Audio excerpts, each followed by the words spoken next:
Welcome back. It is a steamy Saturday. We had an entire week of rain, tons and tons of rain, right after we planted those carrots this last weekend. But the carrots are coming up, surprisingly. I wouldn't be surprised if some of them washed away into the paths because you don't really plant carrot seeds that deep. But in the rows, the carrots are already coming up. So the soil's warm, they got rain, they didn't get dried out, but they got too much rain, so we'll see what happens. Today, I am going to experiment with planting a crop that I've never really had that much luck with down in the south. In Florida, not very much luck, and here, well, we'll see. We are putting in Brussels sprouts, and I am planting them deliberately wide. And I am going to plant them in stations with lots of space in between and give them the most soil fertility possible.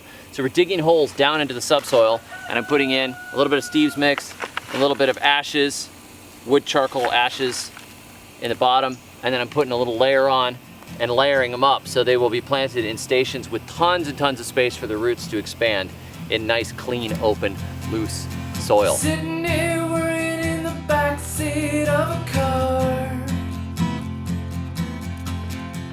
worrying about the driver and hoping we aren't going far. 'Cause I don't have a seatbelt and don't want to get thrown out of the windshield of the car, where I'm worrying as I'm sitting in the backseat of a car.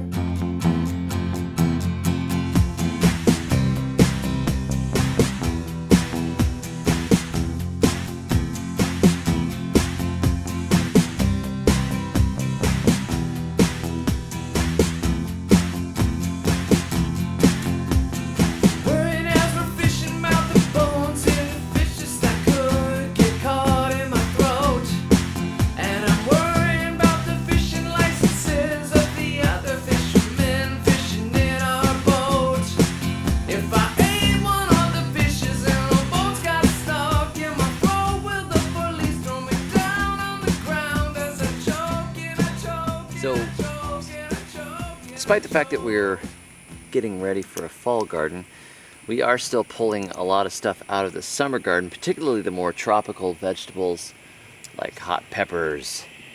Hot peppers are pretty much the only thing that we have tons and tons and tons of right now. We have a good bit of okra. The sweet potatoes are almost here. The yucca is almost here. The yams are almost here. Those things take a while, but the peppers, man, they started a couple of months ago and they haven't stopped. And this is one of my favorite peppers, the cayennes. This is a base for a lot of good stuff. So since we've been getting gallons and gallons and gallons of them, we've been preserving them. And we've been turning them into ground red pepper. We've been turning them into smoked hot pepper sauce. We have turned them into a ginger, like a fresh ginger and hot pepper sauce that I think tastes really good. I think I got it just about right now. My son first added ginger to one of the sauces that he made, and I said, oh, that's really good. So I'm totally stealing that idea, and I'm putting ginger in the next one I do. So I did a set of those with some of my nieces, and now we also have, of course, pear salsa because the pears have come in. So the pear salsa, we've made gallons and gallons of it this year. So we've got some gallons of hot pepper sauce. We're good for the entire apocalypse. And we've got plenty of pear salsa. And speaking of pears, we have been so crazy busy. This last week, we did so many pears. We took 8 5-gallon buckets. We went down there, we sent kids up into the tree, and then the kids shook the pear branches, and we just had these rains of pears coming down from above.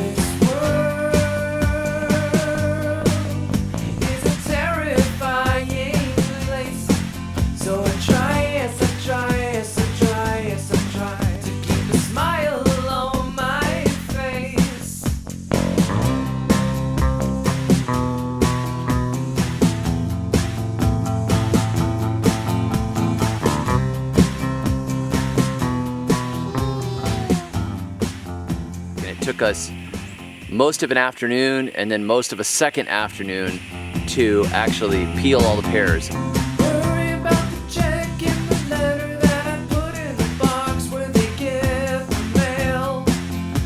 And we made pear salsa.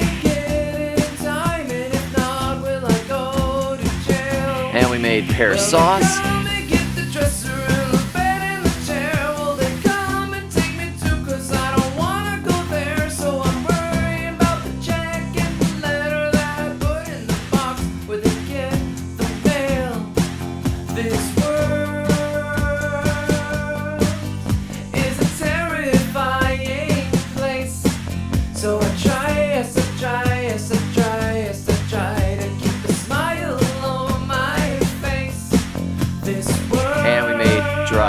Pears. What a blessing. It's like having distilled summer. We've got the sweet from the pears, and then we have just pure hot Alabama summer in the pepper sauce.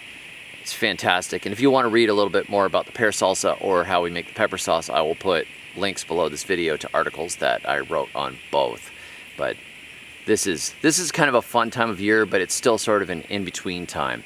And we've got to do some work with clearing out bits and pieces of the grocery row gardens and the stuff that has petered out from spring. Now we're transitioning over to fall.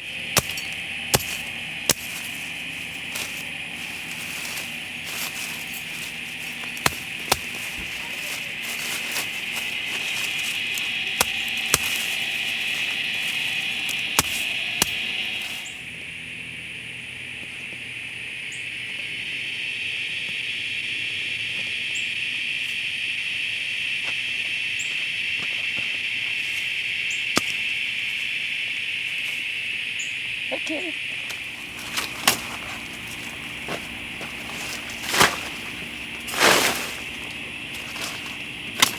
So there are gaps in these grocery row gardens. I know they look pretty dense,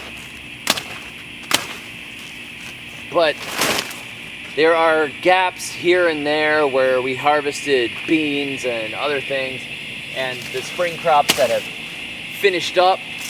So what we've got to do is either cover those gaps with some mulch or plant more crops in there so we can keep the ground covered. We could slow down the leaching and we can get yields either of compost or of food, and eventually both, because the compost leads to food.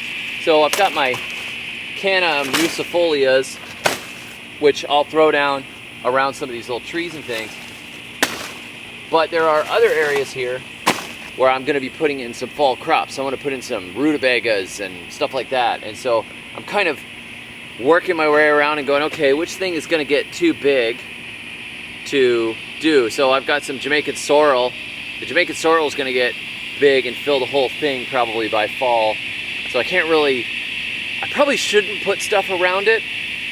But some other stuff, like the bases of these trees, I mean, the trees aren't going to get, much bigger over the course of the next couple of months. So I've still got space where there's some light around, like this little persimmon over here, and I could put in a few vegetables. I could fit in a few cabbages, and you can always pack in things like carrots and radishes into small spots, or bush beans, but I think we're starting to run out of time for those. And we're running out of time for a lot of stuff. We're running out of time for this video because the light is disappearing, and we should probably stop. But anyhow, I'm just kind of trying to bring you along and let you see what bits and pieces of a gardening year look like as we go and we work our way through bit by bit. You'll see little bits of progress and us taking some things down and putting new things in. We'll see how Brussels sprouts do here.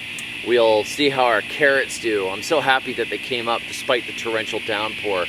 And then as the seasons change, we get into winter, these grocery row gardens are going to look pretty empty compared to the way they look now with all the tropical stuff taking off. These things will freeze down. This chaya will freeze down to the ground. My cassavas will be gone down to the roots, and we'll be putting in some little vegetables. It'll basically be back to the structure of an orchard with a little bit of winter vegetables scattered underneath instead of all this crazy abundance. But when spring comes back, it'll pop right back up again, and it'll turn insane. It'll be even more insane next year because we put so many things in here, and as stuff bursts up from the roots and comes out of dormancy, it'll be very, very exciting. So I'm sort of looking forward to the winter because it's going to kill all the bugs and allow me to clean up in here, but I'm really looking forward to the spring. And if you want to learn more about this system, I did write a little book on it. It's called Grocery Row Gardening, and I'll put a link to that below as well. Thanks for joining me. Catch you all next time. And until then, may your thumbs always be green. This world